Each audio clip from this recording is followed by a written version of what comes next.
Bienvenue sur Africa 24 dans cette nouvelle édition de l'Africa Tonight. Voici les titres de l'actualité.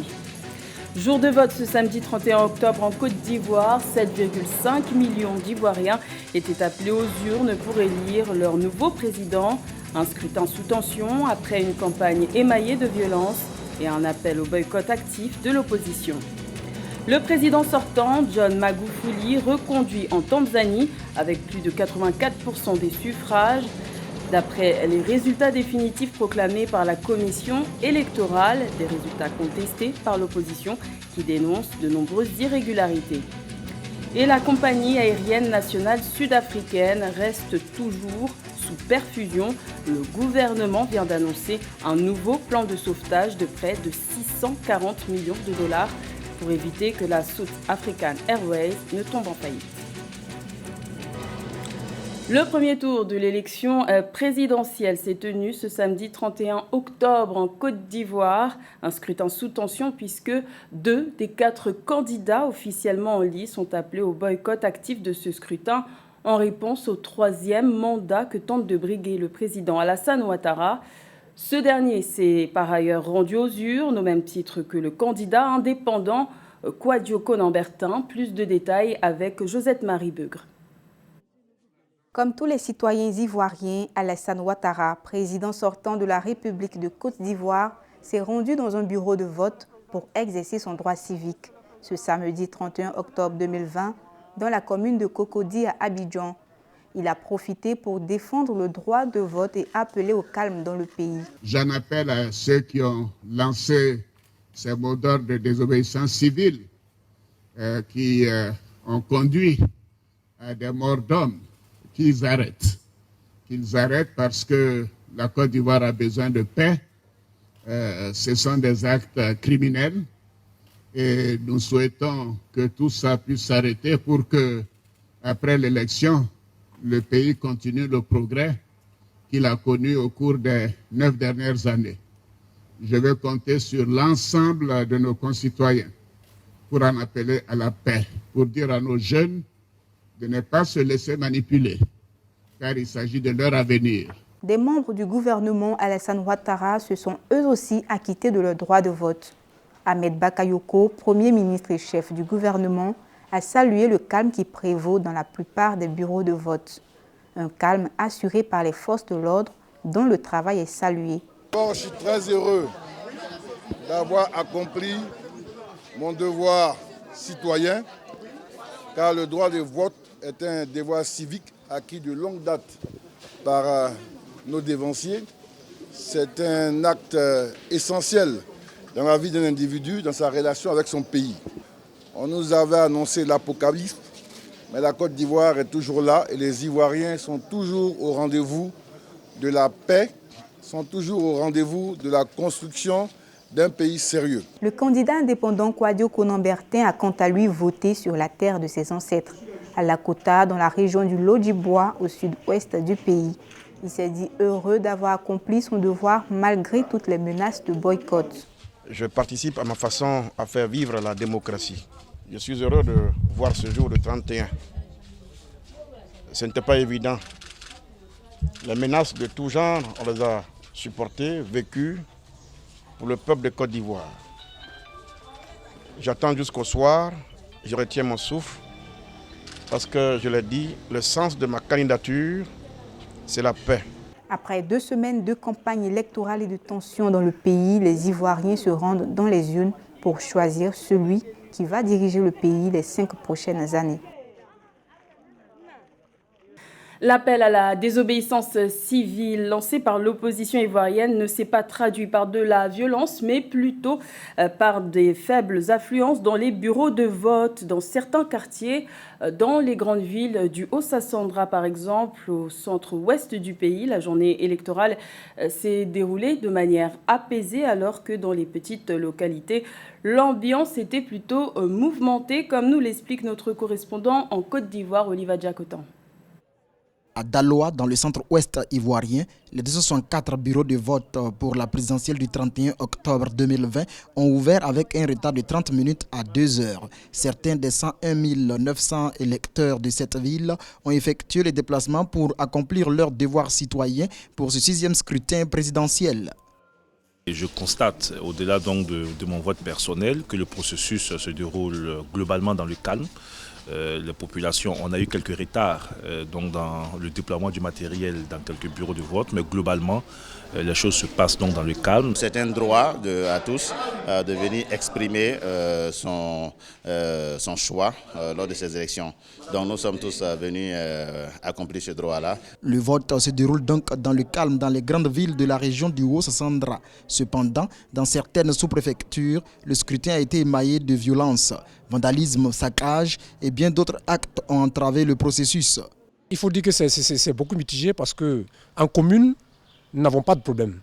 Mais dans les sous-préfectures telles qu'à Bogué, nous n'avons pas pu tenir le scrutin parce que la commission qui regorgeait les commissaires a été endommagée. Ceux qui ne veulent pas passer au processus électoral peuvent rester chez eux à la maison. Et ceux qui veulent passer au processus électoral viennent voter. Mais il est inconcevable que ceux qui ne veulent pas passer au processus électoral se disent démocrates et empêchent donc d'autres citoyens donc de voter. Donc c'est le lieu ici de lancer un appel donc à tous nos compatriotes, notamment les habitants du Haut-Sassandra, pour que les gens viennent voter. Avec une population électorale de 357 820 électeurs, la région du Haut-Sassandra compte 4 départements pour 732 lieux de vote. Également dans l'actualité en Guinée, l'opposition fait bloc contre la réélection du président Alpha Condé. 10 des 11 candidats malheureux à l'élection présidentielle du 18 octobre ont décidé de se réunir au sein d'un collectif pour contester les résultats officiels proclamés par la CENI, la Commission électorale nationale indépendante, qu'ils jugent inféodés au pouvoir. Rappelons que ces résultats donnent le président Alpha Condé vainqueur dès le premier tour avec 59,5% des suffrages.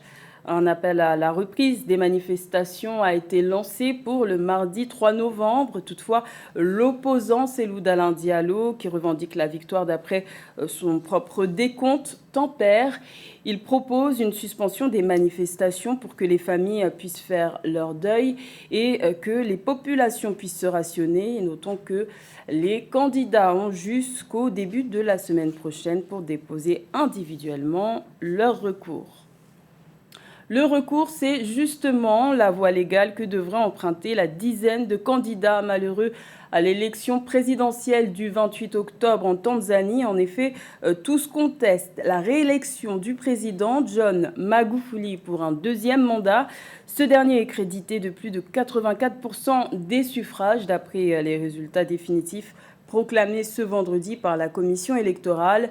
L'opposition tout entière dénonce une fraude massive. Les explications de Nathalie Mo.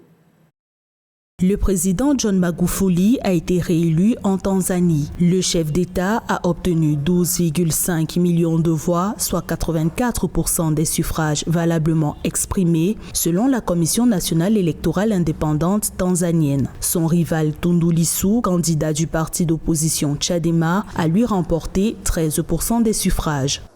Ce qui s'est passé le 28 octobre n'était pas une élection, mais un massacre de la démocratie. Nous exigeons la reprise des élections avec effet immédiat et la dissolution de la Commission électorale nationale. L'opposition a allégué des irrégularités généralisées avant et pendant le vote. À l'annonce des résultats de l'organe électoral tanzanien le 30 octobre, l'opposition a rejeté les chiffres rendus publics. Dans une déclaration conjointe, la Chadema et le parti ACT Wazalendo ont appelé à la reprise des élections et les populations à des manifestations pacifiques le 2 novembre 2020.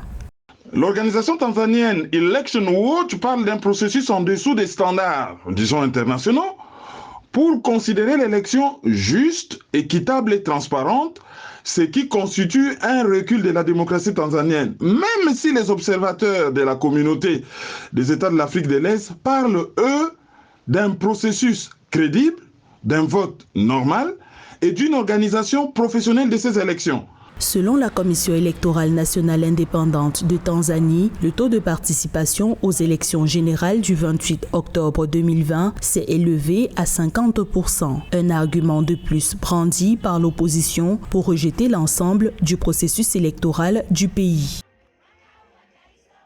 Dans le reste de l'actualité, les Algériens sont appelés aux urnes ce dimanche 1er novembre pour s'exprimer sur le référendum constitutionnel initié par le président Abdelmajid Tebboune, qui est lui-même momentanément absent du pays pour cause d'hospitalisation en Allemagne.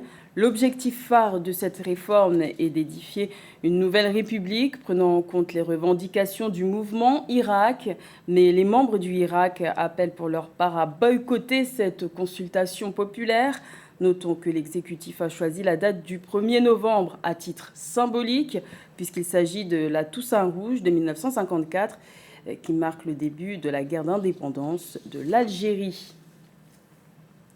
Deuil national ce vendredi 30 octobre à Brazzaville. La République du Congo a rendu un dernier hommage à l'ancien président Jacques-Joachim Yombi Opongo.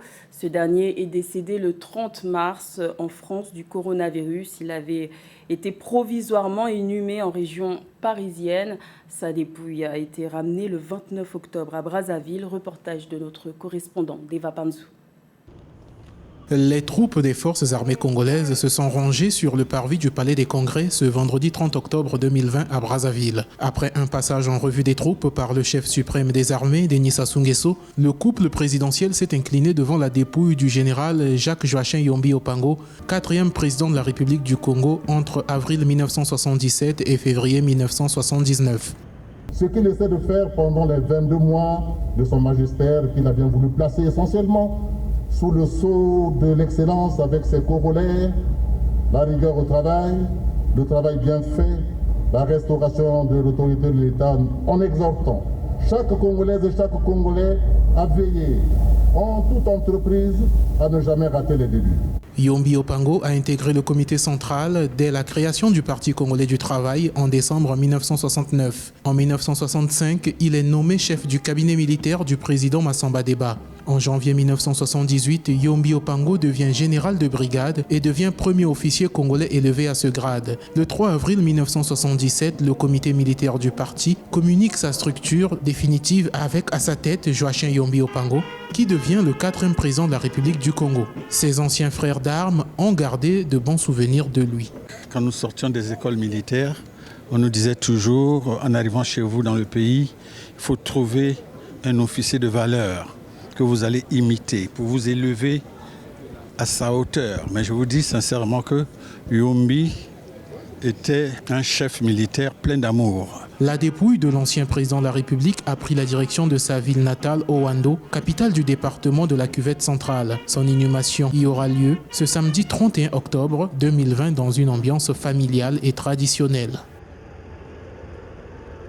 Les relations bilatérales entre le Soudan et le Soudan du Sud se sont considérablement améliorées avec les années puisque les deux pays viennent de signer des accords de défense et de coopération militaire.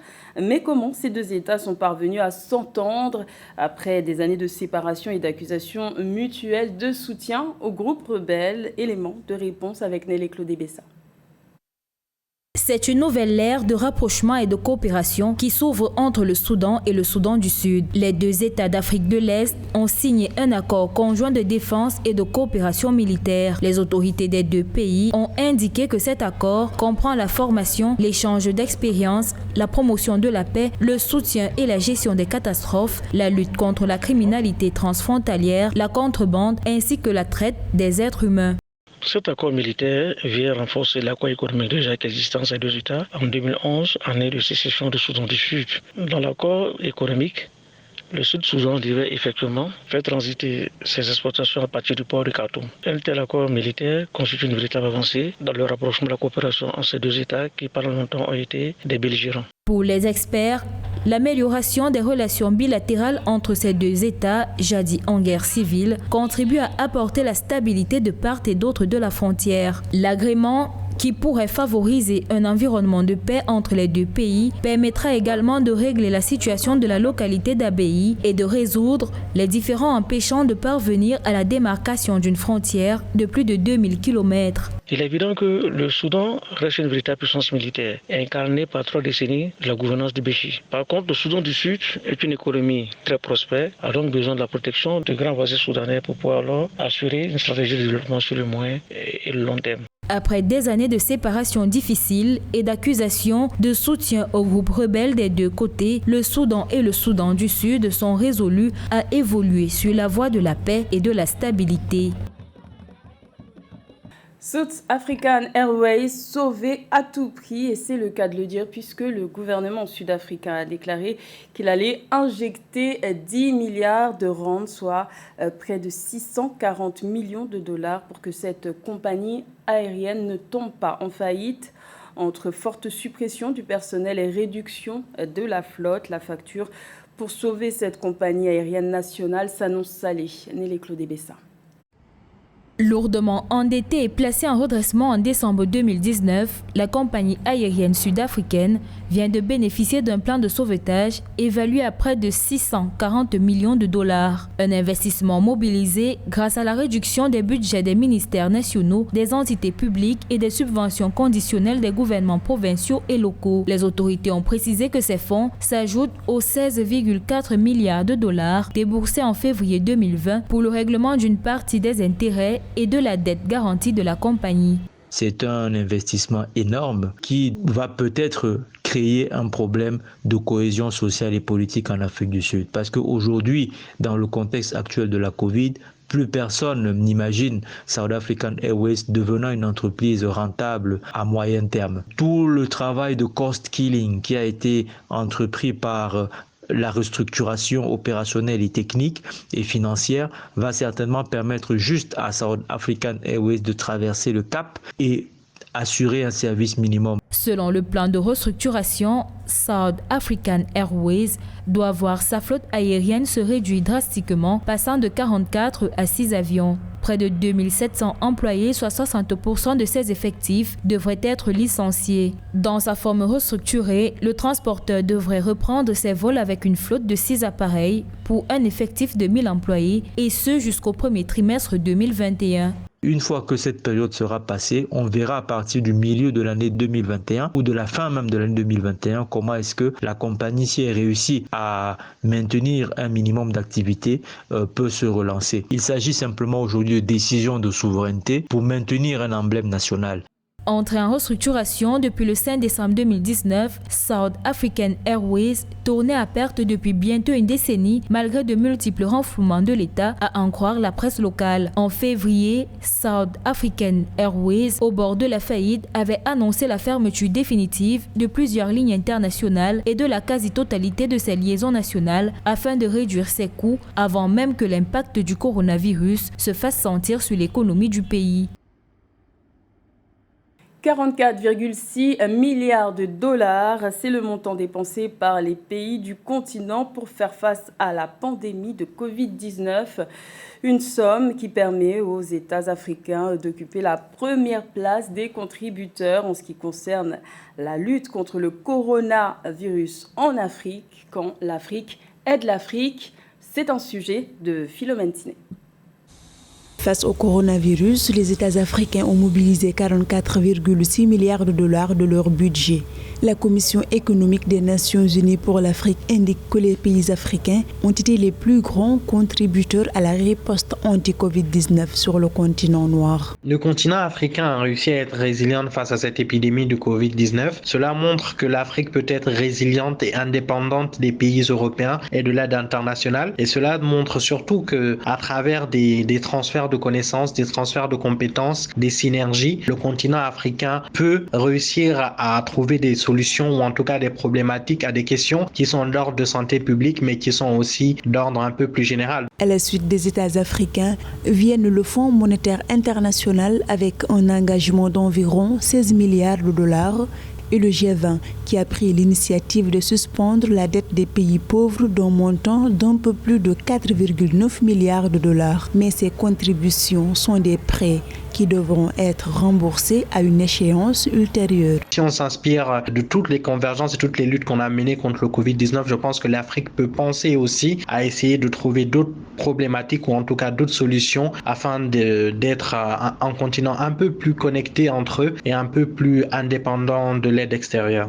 À ce titre, l'Afrique n'a finalement reçu que très peu d'aide de la communauté internationale. En outre, ce sont la Banque africaine de développement et la Banque africaine de financement de l'import-export qui ont effectué les 5 plus importants appuis budgétaires pour consolider la riposte face à la pandémie de Covid-19 sur l'échelle continentale. Ce journal a été réalisé par l'ensemble de la rédaction. Merci de votre fidélité. L'information continue sur Africa 24.